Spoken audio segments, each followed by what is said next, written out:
السلام علیکم معزز ناظرین، کیسے ہیں آپ تمام حضرات؟ امید کرتا ہوں کہ آپ سب حضرات خیریت سے ہوں گے۔ آج ایک نیا موضوع اور ایک نئی ویڈیو لے کر آپ کی خدمت میں حاضر ہوئے ہیں۔ دجال کا موضوع بھی ساتھ ساتھ چلتا رہے گا اور کچھ کام کی باتیں، ضروری باتیں اور بھی جو ہم سمجھتے ہیں کہ لوگوں تک پہنچنی ضروری ہیں، جو کتابوں کی ورق گردانی کرنے کو گراں سمجھتے ہیں اور ہر وقت یوٹیوب اور نیٹ میں گھسے رہتے ہیں، تو ان کو وہاں پر سے بھی ایسی معلومات میسر آ سکیں۔ ناظرین، خالق کائنات نے مرد اور عورت کے اندر ایک دوسرے کی صحبت سے سکون حاصل کرنے اور لطف اندوز ہونے کی جو خواہش رکھی ہے، اس کو پورا کرنے کے لیے شرع اسلامی نے نکاح کا طریقہ بتایا ہے، اور اسی لیے نکاح نبی پاک صلی اللہ علیہ وسلم کی نہایت اہم سنت ہے۔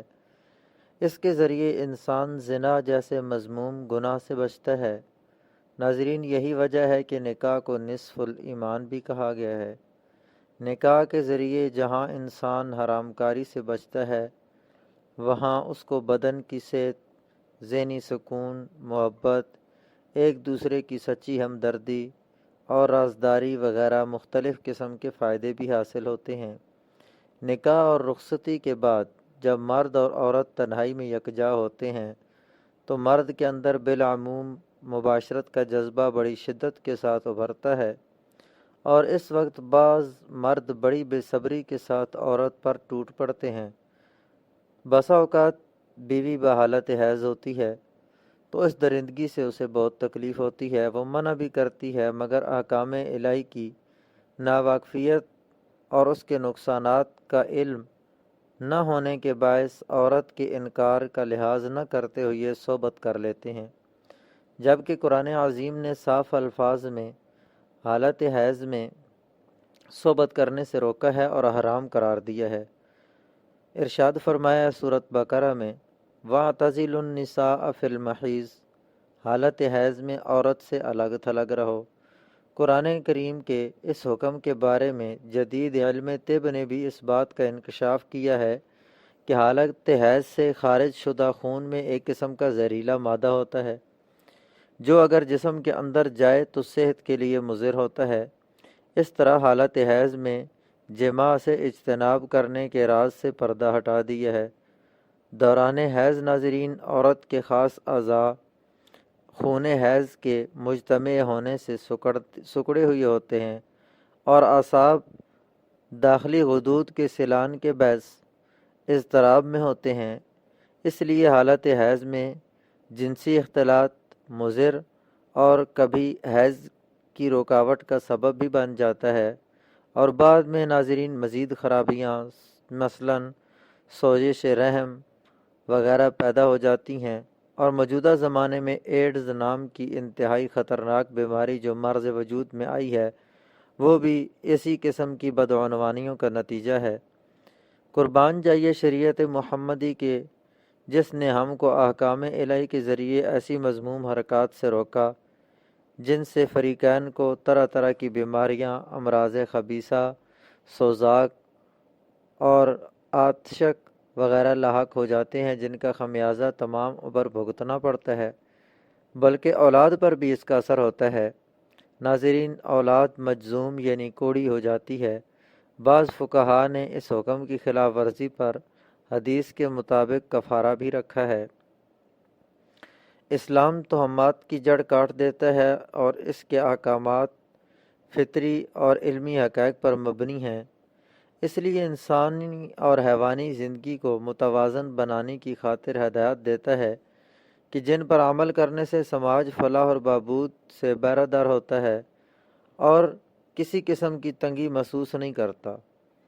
لیکن ناظرین، بعض مذاہب میں عورتوں کو حالت حیض میں اس درجہ ناپاک سمجھا جاتا ہے کہ اس کے ہاتھ کا کھانا، پانی اور ساتھ لیٹنا بھی ممنوع سمجھا جاتا ہے، مگر شریعت محمدی میں سوائے مباشرت عورت کے تمام بدن سے فائدہ حاصل کرنا جائز ہے۔ ساتھ لیٹنے اور بوسو کنار کی پوری آزادی ہے، مگر عورت کے زیر ناف حصہ کو یعنی ناف سے لے کر گھٹنوں تک برہنہ نہ کرے، سوائے صحبت کے پاجامہ کے اندر جس جگہ سے چاہے لذت حاصل کرے، اور عورت کے ساتھ کھانا پینا اور ایک ساتھ لیٹنا بھی منع نہیں ہے۔